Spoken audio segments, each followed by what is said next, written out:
വിശുദ്ധ മത്തായി എഴുതിയ സുവിശേഷം അദ്ധ്യായം 10 1 മുതലുള്ള തിരുവചനങ്ങൾ.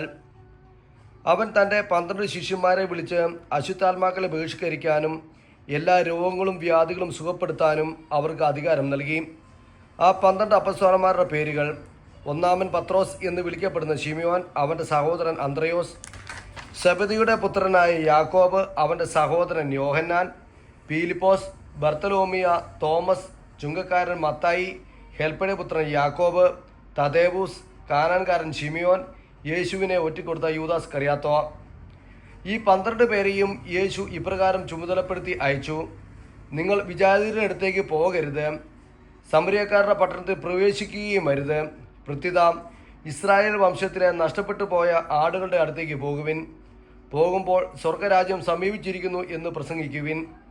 രോഗികളെ സുഖപ്പെടുത്തുകയും മരിച്ചവരെ ഉയർപ്പിക്കുകയും കുഷ്ഠരോഗികളെയും ശുദ്ധരാക്കുകയും പിശാചുക്കളെ ബഹിഷ്കരിക്കുകയും ചെയ്യുവിൻ. ദാനമായി നിങ്ങൾക്ക് കിട്ടി ദാനമായി തന്നെ കൊടുക്കുവിൻ.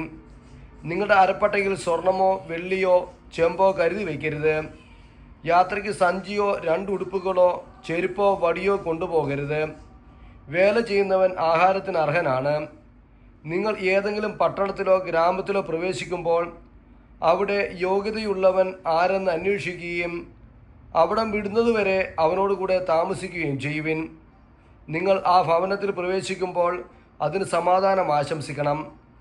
ആ ഭവനം അർഹതയുള്ളതാണെങ്കിൽ നിങ്ങളുടെ സമാധാനം അതിൽ വസിക്കട്ടെ.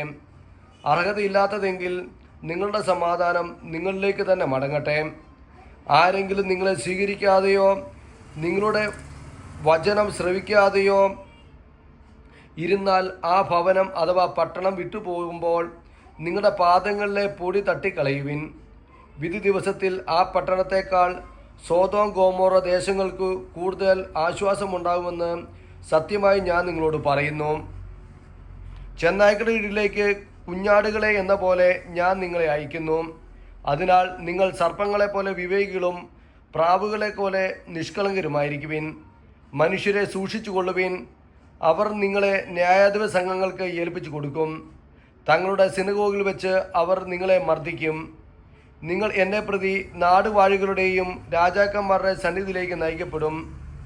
അവിടെ അവരുടെയും വിജാതിരുടെ മുമ്പാകെ നിങ്ങൾ സാക്ഷ്യം നൽകും.